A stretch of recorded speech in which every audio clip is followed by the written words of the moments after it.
আসসালামু আলাইকুম। আজকে কথা বলবো মূলত বাংলাদেশের বর্তমান বন্যা পরিস্থিতি নিয়ে।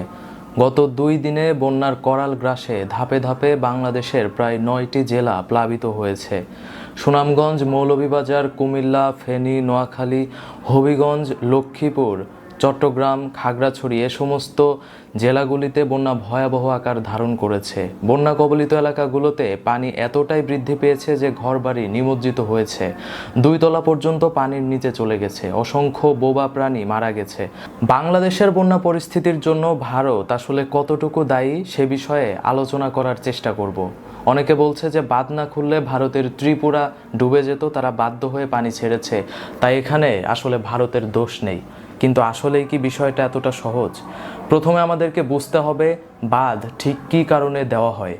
বাঁধের মাধ্যমে মূলত পানি প্রবাহ নিয়ন্ত্রণ করা হয়। ভারত আমাদের দেশের প্রত্যেকটা রিভার সিস্টেমে তাদের জলসীমার ভিতরে বহু জায়গায় বাঁধ দিয়ে রাখছে। যেহেতু তাদের দেশ উজানে অবস্থিত, সেহেতু পানি তার স্বাভাবিক ধর্ম অনুযায়ী নদীর মাধ্যমে বাংলাদেশের ভেতর দিয়ে প্রবাহিত হওয়ার কথা। কিন্তু ভারত শুকনা মৌসুমে প্রায় সম্পূর্ণ পানি ব্যারেজের গেট বন্ধের মাধ্যমে আটকে রাখা পানি তাদের দেশের প্রাকৃতিক মৎস্য উৎপাদন এবং কৃষিকাজে জমিতে লাগায়। আবার ভাটির দেশ হওয়ার কারণে এবং ভারত পানি আটকে রাখার জন্য আমরা তখন পানি বঞ্চিত হই। ফলস্বরূপ আমাদের দেশের বিশেষত উত্তরবঙ্গ শুষ্ক হয়ে পড়ে। তীব্র খরায় পানির অভাবে তখন ফসল উৎপাদন ব্যাহত হয়। পাশাপাশি পানির প্রবাহ অনেক কম থাকার জন্য আমাদের দেশের মাছের প্রাকৃতিক উৎস নদ নদী নষ্ট হয়ে যায়। গত এক যুগে বাংলাদেশের অসংখ্য নদ নদী মৃতপ্রায় হয়ে পড়েছে, যার পেছনে দায়ী শুধুমাত্র ভারত। নদীকে নদীর মতো চলতে দিলে নদীর গভীরতা এবং প্রশস্ততা ঠিক থাকতো। হঠাৎ বেশি পানি আসলেও নদী তা সহ্য করতে পারত। প্রবাহমান পানি সহজেই সমুদ্রে পৌঁছাতে পারত। পানির প্রবাহ যদি চলমান না থাকে, সেক্ষেত্রে তলদেশের মাটি ক্ষয় হয় না, তখন নদীর তলদেশ গভীর হতে পারে না। যেহেতু নদীগুলো হয়ে পড়ে মৃতপ্রায় এবং নদীগর্ভ হয়ে পড়ে অগভীর, সেহেতু পরবর্তীতে এই নদী আর বেশি পানির চাপ সহ্য করতে পারে না। পরবর্তীতে অতিবৃষ্টির কারণে ভারতে যদি বন্যা পরিস্থিতির সৃষ্টি হয়, তখন তারা বাঁধের গেটগুলো খুলে দেয়। ফলস্বরূপ তখন অতি উচ্চমাত্রায় পানি বাংলাদেশের ভিতরে প্রবেশ করতে শুরু করে। কিন্তু যেহেতু পানির প্রবাহ বছরের বেশিরভাগ সময় স্বাভাবিক থাকে না, এই কারণে নদীগুলো অগভীর হয়ে সমভূমির মতো উঁচু হয়ে থাকে। নদীর পানি ধারণ ক্ষমতা অনেক কম থাকে, ফলে খুব সহজেই ভারত থেকে আসা পানি লোকালয়ে প্রবেশ করে। ভারত এমন একটা সময়ে এসে বাঁধগুলো ছেড়ে দেয় যখন পরিস্থিতি একেবারেই তাদের নিয়ন্ত্রণের বাইরে চলে যায়। ভারত নিজে তো বন্যার ভুক্তভোগী কিছুটা হয়ই, সবচাইতে বেশি ক্ষতিগ্রস্ত হয় বাংলাদেশ। শুকনা মৌসুমে যখন বাঁধ আটকে রাখে, তখন তো তারা অন্তত পানির ব্যবহার করতে পারে। প্রাকৃতিক মৎস্য উৎপাদনটাও চলমান থাকে, তাদের শিল্প প্রতিষ্ঠানের জন্য সেটা উপকারী। কিন্তু ভারতের এই বাঁধের জন্য সবচাইতে বেশি ক্ষতিগ্রস্ত দেশ হলো বাংলাদেশ। যখন প্রয়োজন তখন আমরা পানি পাই না, আবার যখন আমাদের পানির প্রয়োজন নেই তখন বাঁধ খুলে দিয়ে ভারত আমাদের দেশের বিভিন্ন জেলা ডুবিয়ে দিচ্ছে। ফলস্বরূপ কৃষিজমি, দোকানপাট, ব্যবসা সব কিছু তো নষ্ট হয়ই, সেই সাথে অনেক প্রাণহানিও ঘটে। মানুষের পাশাপাশি জীবজগতের উপরেও বিরূপ প্রভাব পড়ে। ভারতের এ ধরনের নদী শাসন পুরোপুরি আন্তর্জাতিক আইনের বিরোধী। কোনো একটা আন্তর্জাতিক বাঁধ নির্মাণ করলে তা 2 দেশের চুক্তির ভিত্তিতে নিয়ন্ত্রণ করতে হয়। কিন্তু ভারত শুকনা মৌসুমে আমাদেরকে পানি বঞ্চিত করে দেশকে মরুকরণ করে বর্ষার বন্যায় বিপদের মুখে ঠেলে দেয়। ভারতের এহেন কর্মকাণ্ডের জন্য প্রতি বছর আমাদের হাজার হাজার কোটি টাকার আর্থিক ক্ষয়ক্ষতি হয়। আর প্রাণহানির ঘটনা তো আর্থিক ক্ষয়ক্ষতির হিসাব দিয়ে রিপ্লেসমেন্ট করা যায় না।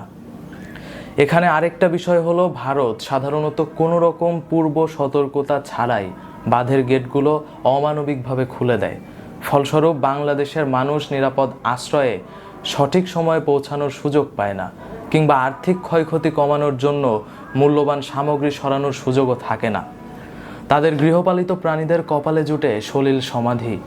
বিরূপ আবহাওয়া এবং রেস্কিউ টিম যথাযথ সময়ে পৌঁছাতে না পারার কারণে অসংখ্য মানুষ পানিতে ডুবে মৃত্যুবরণ করে। নোংরা এবং ব্যাকটেরিয়া মিশ্রিত পানির কারণে মানুষ বিভিন্ন জটিল রোগে আক্রান্ত হয়।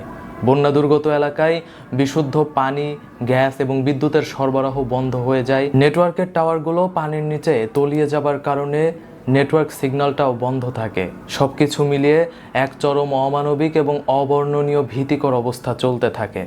দেশের 54টি আন্তঃসীমান্ত নদীর 30টিতেই ভারত বিভিন্ন পয়েন্টে অবৈধভাবে বাঁধ দিয়ে পানি নিয়ন্ত্রণ করছে। এরপর আপনারাই বিচার করুন দেশের বন্যা পরিস্থিতির কারণে ভারতের দায় আসলে কতখানি। এখন পর্যন্ত বাংলাদেশের বন্যা কবলিত জেলাগুলোর অবস্থা ক্রমশই খারাপের দিকে যাচ্ছে। বৃষ্টি অনেক কম, কিন্তু ভারত থেকে আসা পানির কারণে পানি উচ্চতা বেড়েই যাচ্ছে এবং বিভিন্ন জটিলতার কারণে রেস্কিউ টিম যথাযথভাবে তাদের কাজ চালিয়ে নিতে পারছে না। তাছাড়া এত মানুষকে এত অল্প সময়ের ব্যবধানে উদ্ধার করা অনেকটা অসম্ভব। কেউ উঁচু গাছে অবস্থান নিচ্ছে, কোথাও কোথাও উঁচু ভবন থাকলে সেখানে আশ্রয় নিচ্ছে। অনেকে বন্যার স্রোতে ভেসে যাচ্ছে, সন্ধান পাওয়া যাচ্ছে না। মসজিদের মাইকে অসহায়ভাবে মানুষ ক্ষমা চাচ্ছে, আরেকটিবার দেখা হবে কিনা তার কোনো নিশ্চয়তা নেই। তীব্র খাবার সংকটে, বিশুদ্ধ পানির সংকটে অনাহারে দিনাতিপাত করছে অসংখ্য পানিবন্দী মানুষ। তাদের জীবন চলে যাবার আগে রেস্কিউ টিম উদ্ধার করতে পারবে কিনা সন্দেহ। চোখের সামনে নিজেদের সর্বস্ব বিলীন হয়ে যাইতে দেখছে এই সমস্ত মানুষ। গৃহপালিত পোষা প্রাণীদের চাইলেও রক্ষা করতে পারছে না। নদীগর্ভে অতি আদর যত্নে লালন পালন করা গরু কিংবা ছাগলগুলোকে ছটফট করতে করতে মরে যাইতে দেখতে হচ্ছে। ধারণা করা হচ্ছে আগামী 48 ঘন্টার মধ্যে আমরা বাংলাদেশের ইতিহাসে সবচাইতে বিধ্বংসী বন্যার সাক্ষী হতে যাচ্ছি। কাপ্তাই হ্রদের পানি বিপদসীমার উপরে বাড়ছে। কাপ্তাই বাঁধ খুলে দেওয়া হতে পারে। কাপ্তাই, রাঙ্গুনিয়া, রাউজান ও চট্টগ্রাম শহরের আশপাশের নিচু এলাকার সকল বাসিন্দাকে নিরাপদ স্থানে সরে যাওয়ার জন্য অনুরোধ করা হচ্ছে। এই মুহূর্তে কাপ্তাই বাঁধের পানি 106 ফিটে আছে। 109 হলে কাপ্তাই বাঁধও খুলে দিবে। প্রতি 100 পয়েন্টে 1 ইঞ্চি ধরা হয়। ঘন্টায় 30 পয়েন্ট করে পানি বৃদ্ধি পাচ্ছে। ফারাক্কা বাঁধও খুব অল্প সময়ের মাঝে খুলে দিতে পারে। ফেনী সম্পূর্ণ পানির নিচে। নোয়াখালীও ধীরে ধীরে ভয়াবহ অবস্থার দিকে ধাবিত হচ্ছে। হবিগঞ্জ, সিলেটের অবস্থা ক্রমশ অবনতির দিকে।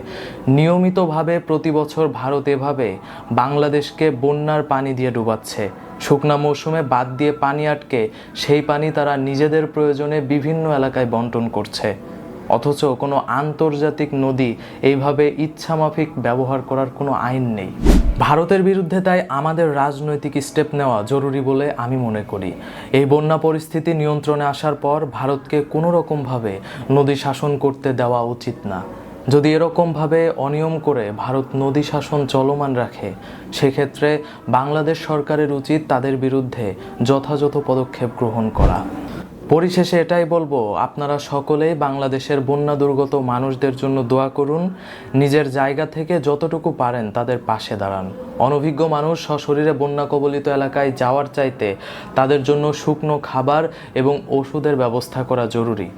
তাদের জীবন বাঁচানো জরুরি। তাদের এখন নৌকা দরকার, পারলে তাদের জন্য বোট নিয়ে যান। যদি এগুলো করতে না পারেন তো নিজের সাধ্যমতো আর্থিক সাহায্য করে বানভাসী মানুষদের পাশে দাঁড়ান। দান করার জন্য আপনাদের প্রতি আমার একটা পরামর্শ, বিশ্বস্ত ব্যক্তি বা প্রতিষ্ঠান ছাড়া যেখানে সেখানে বন্যা দুর্গতদের জন্য চাইলেই দান করবেন না। কারণ বাংলাদেশে অনৈতিক মানুষের অভাব নেই। এই দুঃসময়েও সুযোগ গ্রহণ করার মতো অসংখ্য প্রতারক আছে। যদি আপনার নিকটস্থ কোনো শিক্ষা প্রতিষ্ঠান বা বিশ্বস্ত জায়গাতে বানভাসীদের জন্য আর্থিক সাহায্য কালেক্ট করে থাকে, তাহলে সেখানে দিতে পারেন, অথবা আস-সুন্নাহ ফাউন্ডেশনের মাধ্যমে অর্থ প্রদান করতে পারেন। দেশবাসীর কল্যাণ কামনা করে আজকের ভিডিও শেষ করছি। আসসালামু আলাইকুম।